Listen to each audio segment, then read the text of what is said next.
BJP ನಿಜವಾದ ಮಹಿಳಾ ಮೀಸಲಾತಿ ವಿರೋಧಿ ಎಸ್ ನಾರಾಯಣ್. ಜಿಲ್ಲಾ ಕಾಂಗ್ರೆಸ್ ಪ್ರಚಾರ ಸಮಿತಿ ಕಾರ್ಯಕಾರಿಣಿ ಸಭೆ ಬ್ಲಾಕ್ ಸಮಿತಿ ಪದಾಧಿಕಾರಿಗಳಿಗೆ ನೇಮಕಾತಿ ಆದೇಶ ಪತ್ರ ವಿತರಣೆ. ಚಾಮರಾಜನಗರ.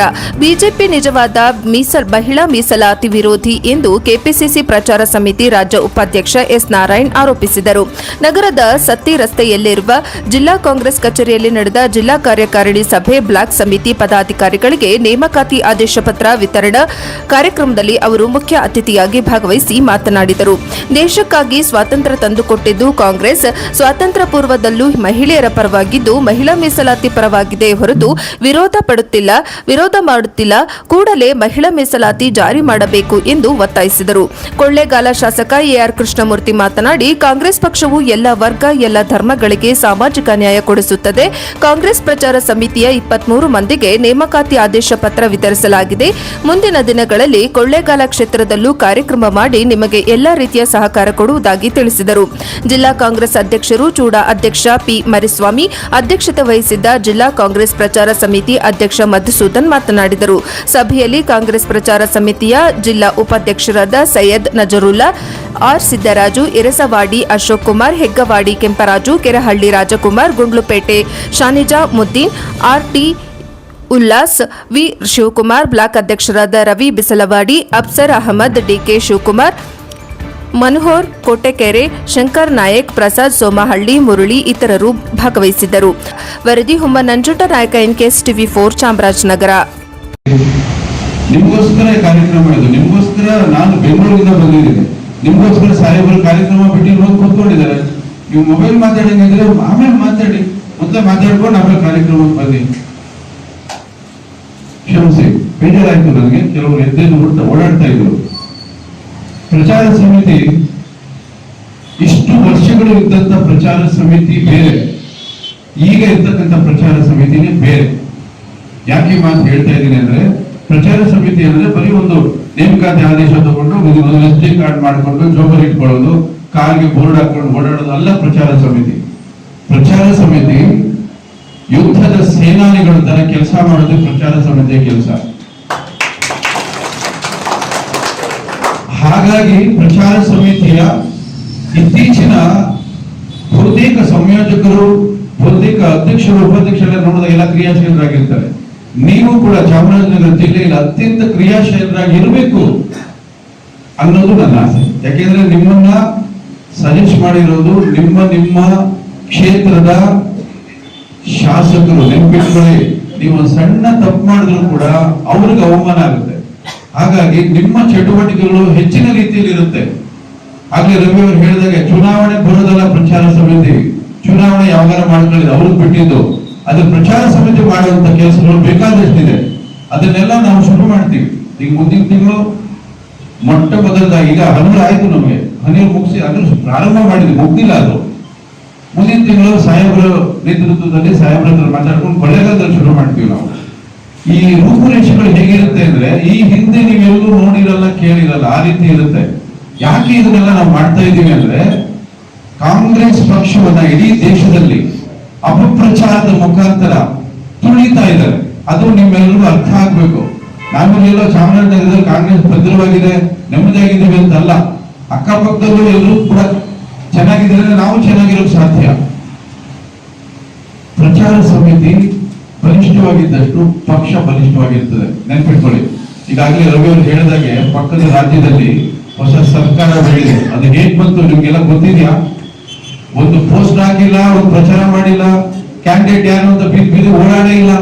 ಏನ್ ಮಾಡಿದ್ರು ಅವರು ಗೊತ್ತಿಲ್ಲ ನಿಮ್ಗೆ? ಬರೀ ಪ್ರಚಾರದಿಂದ ಸೋಷಿಯಲ್ ಮೀಡಿಯಾಗಳು, ಯುವಕರು ಕೂತಲ್ಲೇ ಅವರಿಗೆಲ್ಲ ಮಾಹಿತಿಗಳನ್ನ ತಲುಪಿಸ್ಕೊಂಡು ನಿರಂತರವಾಗಿ 2014ರಿಂದ ಮಾಡಿದ, ನಮ್ಗೆ ಗೊತ್ತೇ ಇಲ್ಲ ಅದು. ಈ ರೀತಿ ಮಾಡಿಕೊಂಡು ಈ ತರದೊಂದು ಪಕ್ಷ ಇದೆ, ಆ ಪಕ್ಷ ಬರುತ್ತೆ ನಾಳೆ ಅಧಿಕಾರಕ್ಕೆ ಅಂತ ಯಾರು ಊಹೆನೇ ಮಾಡಿರ್ಲಿಲ್ಲ. ತಪ್ಪದ ಮೇಲೆ ಇಟ್ಬಿಟ್ರು. ಅಂದ್ರೆ ಪ್ರಚಾರ ಸಮಿತಿ ಅನ್ನೋದು ಎಷ್ಟು ಪ್ರಬಲವಾಗಿದೆ ಅನ್ನೋದನ್ನ ಅರ್ಥ ಮಾಡ್ಕೊಳ್ಳಿ. ನೀವೆಲ್ಲರೂ ಕೂಡ ಅಷ್ಟೇನೆ ನಿಷ್ಠೆಯಿಂದ ಪ್ರಾಮಾಣಿಕವಾಗಿ ಸಕ್ರಿಯರಾಗಿ ಈ ಪ್ರಚಾರ ಸಮಿತಿಯಲ್ಲಿ ಕೆಲಸ ಮಾಡಬೇಕು. ಇದು ನನ್ನ ಆಸೆ ಕೂಡ.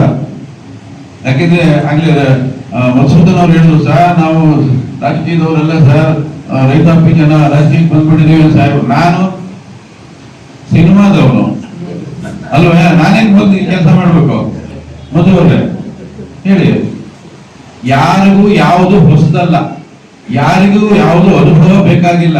ಕಲಿತಾ ಕಲಿತಾ ಕೆಲಸ ಮಾಡೋವನೇ ಜ್ಞಾನಿ, ಪ್ರತಿಯೊಂದು ಕಲಿತು ಮಾಡೋವನೇ ಜ್ಞಾನಿ. ಗೊತ್ತಿಲ್ಲದೆ ಇರೋದು ಏನಿದೆ? ಇಲ್ಲಾಗಲೇ ನಮ್ಮ ಮಿತ್ರರು ಹೇಳಿದಾಗೆ ಕಾಂಗ್ರೆಸ್ ಮಾಡಿರ್ತಕ್ಕಂಥ ಸಾಧನೆ ಈ ದೇಶದಲ್ಲಿ ಯಾವ ಪಕ್ಷನೂ ಮಾಡಕ್ ಸಾಧ್ಯ ಇಲ್ಲ. ಆದ್ರೆ ಜನಕ್ಕೆ ಅದನ್ನು ತಲುಪಿಸೋದ್ರಲ್ಲಿ ನಾವು ವಿಫಲರಾಗಿದ್ದೀವಿ. ನೋಡಿ, ಮೊನ್ನೆ ಮೋದಿ ಅವರು ಬರ್ತಾರೆ, ಮಾತಾಡ್ತಾರೆ. ಏನಂತ ಮಾತಾಡ್ತಾರೆ? ಮಹಿಳಾ ಮೀಸಲಾತಿಗೆ ಕಾಂಗ್ರೆಸ್ ವಿರೋಧ ಇದೆ ಅಂತ. ಅಷ್ಟು ದೊಡ್ಡ ವ್ಯಕ್ತಿ ಹಾಗೆ ಮಾತಾಡಬಾರ್ದು. ಕಾಂಗ್ರೆಸ್ ಅಪಪ್ರಚಾರ ಮಾಡಿಕೊಂಡೇ ಬಿಜೆಪಿ ಅಧಿಕಾರಕ್ಕೆ ಬರಬೇಕು ಅಂತ ನಿರ್ಧಾರ. ಇದನ್ನ ಯಾವಾಗ ಮಾಡ್ತಾರೆ? ಇದು ಪಶ್ಚಿಮ ಬಂಗಾಳ ಅಲ್ಲಿ ಚುನಾವಣೆ ಇದೆ, ಅಸ್ಸಾಂ ಚುನಾವಣೆ ಇದೆ, 5 ರಾಜ್ಯಗಳ ಚುನಾವಣೆ ಇದೆ. ಚುನಾವಣೆಯ ಪೂರ್ವದಲ್ಲಿ ಈ ತರದೊಂದು ಸ್ಟೇಟ್ಮೆಂಟ್ ನ ಕೊಟ್ಟು ಚುನಾವಣೆ ನಡೆಸ್ತಾರೆ. ತಂತ್ರಗಾರಿಕೆ ಇದು. ಆದರೆ ಈ ಮಸೂದೆ 2023ರಲ್ಲೇ ಅಂಗೀಕಾರ ಆಗಿದೆ. ಇದು ಎಷ್ಟು ಜನಕ್ಕೆ ಗೊತ್ತು? ಅಂಗೀಕಾರ ಆಗಿದೆ, ಸರ್ವಾನುಮತದಿಂದ ಅಂಗೀಕಾರ ಆಗಿದೆ. ರಾಷ್ಟ್ರಪತಿಗಳು ಇದಕ್ಕೆ ಅಂಕಿತ ಸಹಿ ಮಾಡಿದ್ದಾರೆ, ಆಗೋಗಿದೆ ಅದು. ಅವತ್ತು ಪ್ರಧಾನಮಂತ್ರಿಗಳು ಪಾರ್ಲಿಮೆಂಟ್ ಹೊರಗಡೆ ಹೆಣ್ಮಕ್ಳ ಜೊತೆ ನಿಂತ್ಕೊಂಡು ಫೋಟೋ ತೆಗೆದುಕೊಂಡಿದ್ದಾರೆ. ಅಂಗೀಕಾರ ಆಗಿರೋದನ್ನ ಮತ್ತೆ ಅವಸರವಾಗಿ ಅಧಿವೇಶನ ಕರೆದು 2 ಬಿಲ್ಲನ್ನ ಒಟ್ಟಿಗೆ ಮಿಕ್ಸ್ ಮಾಡಿ, 2 ಬಿಲ್ಲನ್ನ ಯಾರು ಒಟ್ಟಿಗೆ ಮಿಕ್ಸ್ ಮಾಡ್ತಾರ? ಅದ್ರ ಉದ್ದೇಶ ಚೆನ್ನಾಗಿಲ್ಲ, ದುರುದ್ದೇಶ. ಕಾಂಗ್ರೆಸ್ಗೆ ಕೆಟ್ಟ ಹೆಸರು ತರಬೇಕು ಅನ್ನೋ ದುರುದ್ದೇಶದಿಂದ ಇದರದೊಂದು ಅಧಿವೇಶನ ಕರೆದು ಪ್ರಚಾರ ಮಾಡಿದ್ರು. ಕಾಂಗ್ರೆಸ್ ಬೈಗಳು ಏನ್ ಮಾಡ್ತೀರ? ಮತದಾರರು ಬಿಜೆಪಿ ವೋಟ್ ಹಾಕ್ತಾರೆ ಅಂತ. ಅವರು ಆ ನಿಟ್ಟಿನಲ್ಲಿ ಗೆದ್ದಿದ್ದಾರೆ. ಅವರು ನಾವು ಕೆಲಸ ಮಾಡಿ ಸುಮ್ಮನೆ ಕೂತಿದೀವಿ, ಸೋಲ್ತಾ ಇದೀವಿ. ಕೆಲಸ ಮಾಡಿದೀವಿ, ನಾವು ದೇಶ ಕಟ್ಟಿದೀವಿ. ನಾವು ಬಡತನದಲ್ಲಿದ್ದಂತ ದೇಶ ಇವತ್ತು ಶ್ರೀಮಂತ ದೇಶ ಆಗೋದಕ್ಕೆ ಕಾರಣನೇ ಕಾಂಗ್ರೆಸ್ ಪಕ್ಷ. ಯಾರು ಹೇಳ್ತಾ ಇಲ್ಲ ನಾವು. ಮೊನ್ನೆ ಒಂದು ಹೇಳಿಕೆ ಕೊಡ್ತಾರೆ ಪ್ರಧಾನಮಂತ್ರಿಗಳು, ಮೆಟ್ರೋ ಓಡಾಡ್ರಿ ಎಲ್ರು ಅಂತ. ಚಾಮರಾಜನಗರದಲ್ಲಿ ಮೆಟ್ರೋ ಎಲ್ಲಿದೆ? ಮೆಟ್ರೋ? ಪೆಟ್ರೋಲ್ ಡೀಸೆಲ್ ಮಿತವಾಗಿ ಬಳಸಿ ಅಂತ. ಪೆಟ್ರೋಲ್ ಡೀಸೆಲ್ ಗಾಡಿಯಲ್ಲಿ ತುಂಬಿಕೊಂಡು ಹೆಂಗ್ ಕುಡಿಯಕ್ಕಾಗತ್ತಾ? ಎಷ್ಟು ಬೇಕೋ ಅಷ್ಟೇ. ಅಂದ್ರೆ ಚಿನ್ನ ತಗೋಬೇಡಿ. ಗಂಡನ ಮಾತು ಕೇಳಲ್ಲ ಹೆಂಡತಿ, ಪ್ರೈಮ್ ಮಿನಿಸ್ಟರ್ ಮಾತು ಕೇಳ್ತಾಳ? ಚಿನ್ನ ತಗೋಬೇಡ ಅಂತ ಸುಮ್ಮನೆ ಇರ್ತಾಳ? ತಗೋತಾಳ? ಇಡೀ ಜಗತ್ತಲ್ಲಿ ಚಿನ್ನ ಅತಿ ಹೆಚ್ಚಿರೋದು ನಮ್ಮ ದೇಶದಲ್ಲಿ. ಒಬ್ಬ ಬಡ ಕಾರ್ಮಿಕನ ಮನೆಯಲ್ಲೂ ಕೂಡ 1/4 kg ಚಿನ್ನ ಇದೆ. ಚಿನ್ನ ತಗೋಬೇಡ ಅಂತ ಕೇಳಿಸ್ಕೊಳ್ಳೋದು ಅವರು. ಏನವಾ? ಕರೆಕ್ಟಾ? ನೀವು ಯಜಮಾನರು ಚಿನ್ನ ತಗೋಬೇಡ ಅಂತ ಕೇಳ್ತೀರಾ? ನೀವು ದುಡ್ಡು ಕೊಟ್ಟು ಬೇರೆ ಕೆಲಸ ಮಾಡೋಗ ಅಂತೀರಿ. ಹೀಗೆ ಸೂಚನೆಗಳಿರ್ಬೋದು, ತಮ್ಮ ಏನೇನು ಕೂಡ ತಮ್ಮ ಡೌಟ್ ಏನೇನು ಕೂಡ ಕ್ಲಿಯರ್ ಮಾಡ್ಕೋಬಹುದು ಅಂತ ಕೇಳ್ತಾ ಮುಂದಿನ ಕಾರ್ಯಕ್ರಮ ನಡೆಸಬೇಕು ಅಂತ ನಾನು ಕಾರ್ಮಿಕರು, ಮಹಿಳೆಯರ ಬಗ್ಗೆ ಮಹಿಳೆಯರು ಅಲ್ವಾ? ಹಿಂದುಳಿದ ವರ್ಗದ ಬಗ್ಗೆ ಹಿಂದುಳಿದ ವರ್ಗದವರು, SC ST ಬಗ್ಗೆ SC ST, ಮೈನಾರಿಟಿ, ಎಲ್ಲ ಧರ್ಮದ ಎಲ್ಲ ವರ್ಗದ ಸಾಮಾಜಿಕ ನ್ಯಾಯ ಕೊಟ್ಟಂತ ಪಕ್ಷ ಸರ್ಕಾರ ಯಾರಿದೆ ಅದು ಕಾಂಗ್ರೆಸ್ ಪಕ್ಷ. ಯಾರು ಕೂಡ ಮರಿಬಾರದು. ಇವತ್ತು ಇದು ಕೂಡ ಸಂತೋಷ ಆಗ್ತದೆ ಮಧುಸೂದನ್. ಇವತ್ತು 8 ಘಟಕಗಳ ಪೈಕಿ 8 ಘಟಕ ಅಧ್ಯಕ್ಷರಿಗೆ ಅವರ ಅಡಿ ಬರ್ತಕ್ಕಂಥ 23 ಜನ, ಅವರು ಒಳಗೊಂಡ ಅಧ್ಯಕ್ಷ ಒಳಗೊಂಡ 23 ಜನಕ್ಕೆ ಇವತ್ತು ಪ್ರಮಾಣ ಪತ್ರ ಕೊಡ್ತಿದ್ರು, ಆದೇಶ ಪತ್ರ ಕೊಡ್ತಾ ಇದ್ರು ನಾರಾಯಣ ಸರ್ ಮುಖಾಂತರ. ಅವರು ನಾರಾಯಣ ಸ್ವಲ್ಪ ನೀವು ಅವರು ತಪ್ಪು ತಾವು ವಿತರಣೆ ಮಾಡಬೇಕು ಅಂತೇಳಿ ನಾನು ಕೇಳಿಕೊಂಡು ಅವರು ಕೂಡ ಬಂದು ನಮ್ಮನ್ನ ಅನೇಕ ವಿಚಾರಗಳನ್ನ ಬಹಳ ಅದ್ಭುತವಾಗಿ ಮಾತಾಡಿದ್ದಾರೆ. ಅವರಿಗೆ ನಾನು ಧನ್ಯವಾದ ಅರ್ಪಿಸಿ, ಮಧುಸೂದನ್ ಏನು ಅಪಾಯಿಂಟಿಂಗ್ ಮಾಡಿದ್ರೆ ನಿಮ್ಮ ಟೀಮ್, ಜಿಲ್ಲಾ ಟೀಮ್, ಹಾಗೆ ಬ್ಲಾಕ್ ಟೀಮ್ ಅವರು ಕೂಡ ಅಲೋಡ್ ಆಗಿದೆ ಅಂತ ಹೇಳಿ ನೆಕ್ಸ್ಟ್ ನಮ್ಮದೇ ಮಾಡುದು ಒಳ್ಳೆಯದಾದ್ರೆ ನೀವು ಯಾವತ್ತು ಹೇಳಿದ್ರಿ ನಾರಾಯಣ ಸರ್